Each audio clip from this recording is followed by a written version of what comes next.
আসসালামু আলাইকুম দর্শক বন্ধুরা, আশা করি সবাই ভালো আছেন।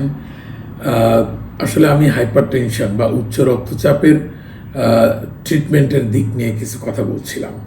আসলে ট্রিটমেন্টটা অনেক অনেক জটিল। এটা ট্রিটমেন্টের মধ্যে লেগে থাকাটা রোগীদের জন্য খুবই ইম্পর্ট্যান্ট, যেটি আমি আগেও বলেছি। তবে উচ্চ রক্তচাপ বিষয়টি হলো যে এটি কিন্তু আপনি যদি ঠিকমতো কন্ট্রোল না করেন তাহলে আপনার জীবনের ঝুঁকি হয়ে দাঁড়াবে এটি।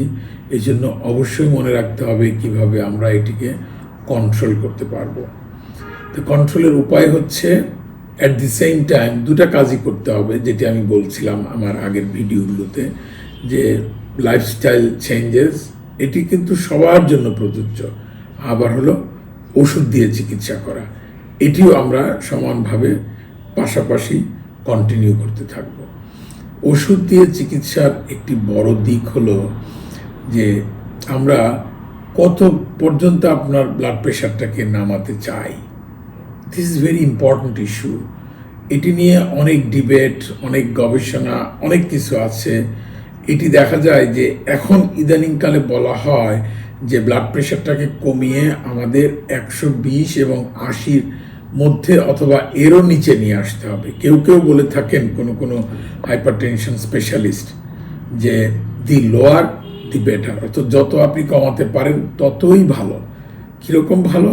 যে আবার বেশি কমাতে গেলে একটু পার্শ্ব প্রতিক্রিয়া হতে পারে। কীরকম পার্শ্ব প্রতিক্রিয়া? যে আপনি টলারেট করতে পারছেন না। কীরকম?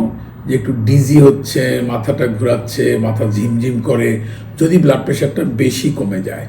কাজে কেউ কেউ দেখা যায় যে 120/80 পর্যন্ত টলারেট করতে পারছে, আবার কেউ কেউ দেখা যায় যে এটিকে টলারেট করতে পারছে না। ওইটি দেখে আপনি ব্লাড প্রেশারটাকে 120/80 পর্যন্ত বা তার চেয়েও কম পর্যন্ত নিয়ে আসার চেষ্টা করবেন।